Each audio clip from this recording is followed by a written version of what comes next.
તો ધનની વૃદ્ધિ માટે ભગવાન શ્રી મહાદેવજીને કમળના પુષ્પ, કમળ કાકડી અને ગોમતી ચક્ર કે દાડમનો રસ ચડાવવાથી કે દાડમ અર્પણ કરવાથી આપણને અવશ્ય ધનની પ્રાપ્તિ થશે. હર હર મહાદેવ, જય ભોલેનાથ.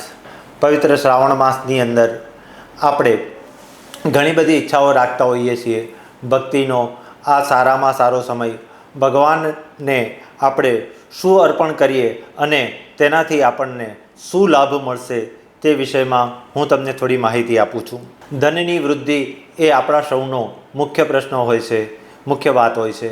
તો ધનની વૃદ્ધિ માટે ભગવાન શ્રી મહાદેવજીને કમળના પુષ્પ, કમળ કાકડી અને ગોમતી ચક્ર કે દાડમનો રસ ચડાવવાથી કે દાડમ અર્પણ કરવાથી આપણને અવશ્ય ધનની પ્રાપ્તિ થશે. બીજું, આપણી સૌથી મોટી તકલીફ હોય છે ભય. આપણે અનેક જાતના ભયની અંદર આ જીવન વિતાવીએ છીએ. આ ભયના નાશ માટે ભગવાનને પીળી સરસવ, સરસ્યું તેલ કે ગુગળ આ અર્પણ કરવાથી આપણને ભગવાન મહાદેવ દાદાની કૃપાની પ્રાપ્તિ થાય છે અને ભયનો નાશ થાય છે.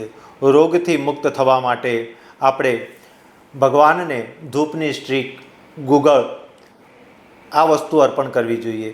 ગુગળનું ધૂપ ભગવાનને કરવાથી આપણા રોગોનો નાશ થાય છે. ભગવાનને ધૂપ અર્પણ કરવાથી વાતાવરણની પણ શુદ્ધિ થાય છે.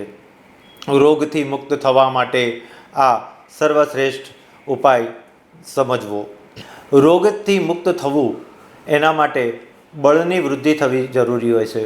બળની વૃદ્ધિ માટે આપણે ભગવાન શ્રી મહાદેવજીને સૂકા મેવા અર્પણ કરીએ, જેનાથી આપણી અંદર બળની વૃદ્ધિ ઉત્પન્ન થશે, બળની વૃદ્ધિ વધશે. કેસર ભગવાનને અર્પણ કરવાથી પણ આપણને ઘણા બધા લાભો થઈ શકે છે. મનુષ્ય ગુસ્સો આ એની સાથે જોડાયેલી એક વસ્તુ છે. વાતે વાતે ગુસ્સો આવી જવો અને શરીરની અંદર જો તજાગરમી, જેને આપણે આંતર્યો તાવ કહીએ છીએ, આવા વ્યક્તિઓને મહાદેવ દાદા ઉપર ઠંડુ બરફવાળું પાણી ચડાવવું જોઈએ. બરફવાળું ઠંડુ પાણી ચડાવવાથી મહાદેવ દાદાને જેમ ઠંડક થાય છે તેમજ આપણા શરીરની અંદર પણ જે તજાગરમી કહેવાય છે તે તજાગરમીનો નાશ થાય છે. ભગવાન મહાદેવજીને એવી પ્રાર્થના કરી અને ઠંડુ બરફવાળું પાણી ચડાવો.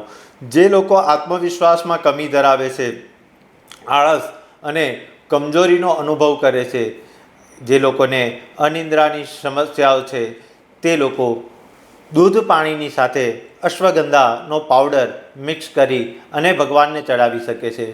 અશ્વગંધા આપણે પણ અનિદ્રા અથવા ચંદ્રને લગતા કોઈ પણ પ્રોબ્લેમ હોય તો આપણે પણ સેવન કરવું જોઈએ. એ અશ્વગંધા ચડાવવાથી આપણને અનિદ્રાની તકલીફો દૂર થશે, આત્મવિશ્વાસમાં વધારો થશે અને શરીરની અંદર રહેલી કમજોરીઓ પણ દૂર થાય છે. આપણે જીવનની અંદર આવી રીતના અલગ અલગ વસ્તુઓ ચડાવવાથી આપણને ખૂબ ફાયદાઓ થશે. હર હર મહાદેવ, જય ભોલેનાથ.